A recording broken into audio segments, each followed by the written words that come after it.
You just found out. 24 hours. The doctor said it calmly, almost gently, but the words landed like a physical thing. 24 hours left. You walk out of the hospital. The sun is still shining. Someone is honking at a traffic light nearby.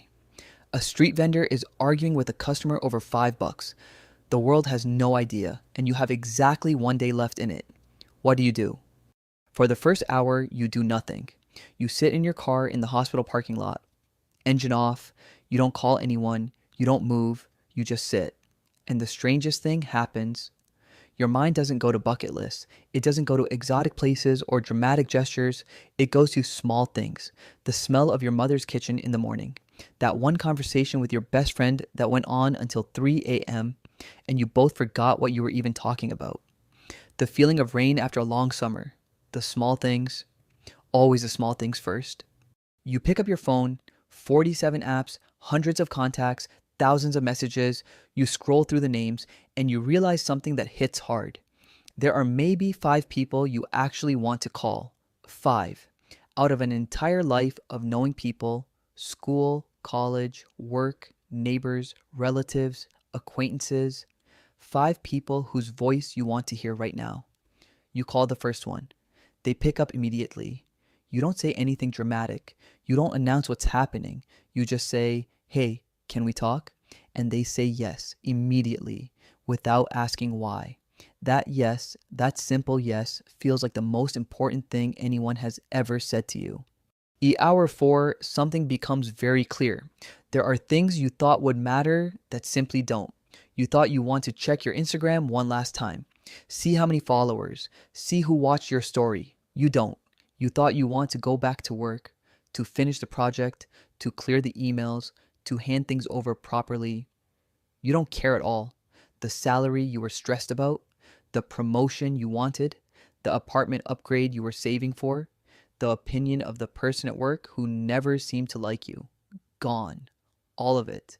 Not suppressed, not ignored. Actually gone.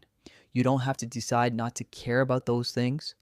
The 24 hours just dissolves them automatically. What's left is terrifyingly simple. You go to your parents. You don't call first. You just show up at their door. Your mother opens it. She takes one look at your face and says nothing. She just steps back to let you in and puts the kettle on. You sit at the table. Same table from your childhood. Same chairs. Same crack in the wall above the window that nobody ever fixed. Your father comes out of the other room. He sits down. The 3 of you drink chai. Nobody talks for a while. And in that silence, in that completely ordinary kitchen with the kettle and the old chairs and the crack in the wall, you feel something you haven't felt in years. Safe. Completely, perfectly safe. You realize this is all you ever really wanted. This exact thing, sitting here together, everything else was just noise. By midday, you start thinking about the things you never said. Not dramatic confessions, smaller things. You never told your best friend that the way they show up for people, quietly, consistently, without being asked, is the most admirable thing you've ever watched anyone do. You never told your sibling that despite everything, the fights, the years of distance, you're proud of who they became. You never told a teacher from school that one thing they said to you at 16 changed the direction of everything. You write 3 messages, not long ones, just honest ones. You press send on each one and put the phone face down. Whatever happens next, those 3 people now know something true about themselves that they might not have known before. That feels important. That feels like something. The regrets don't come as a flood. They come quietly, one at a time, like guests arriving at a door. The relationship you ended badly and never repaired. Not because you needed them back, but because you left it ugly when it could have been kind. The year you spent being angry at someone for something that, from here, seems so small you can barely remember what it was. The version of yourself that was too afraid, too cautious, too worried about what people would think. That version that waited for the right time, the right circumstances, the right feeling.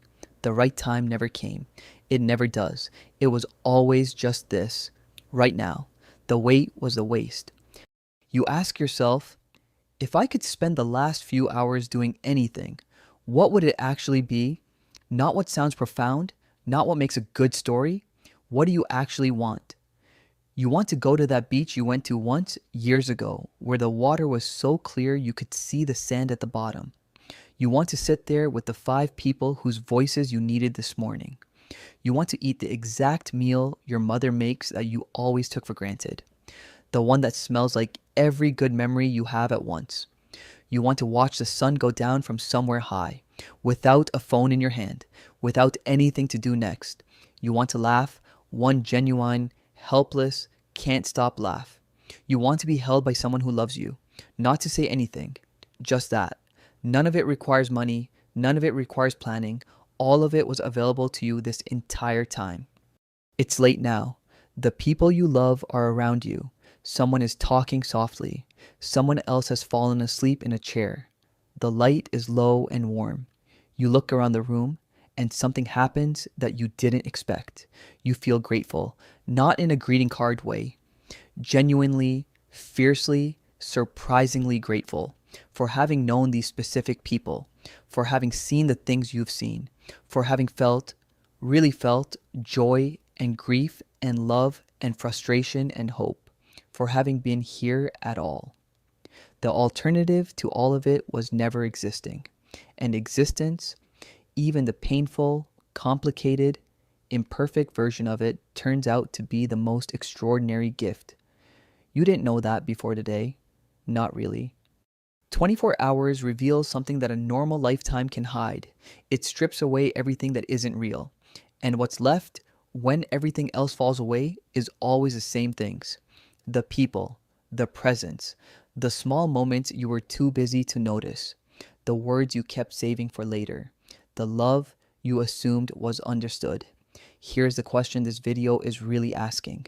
You don't have 24 hours left. You have, hopefully, decades. But what if you lived those decades the way you lived that last day? Not in panic, not in grief, in that same clarity, that same simplicity, that same fierce attention to what actually matters.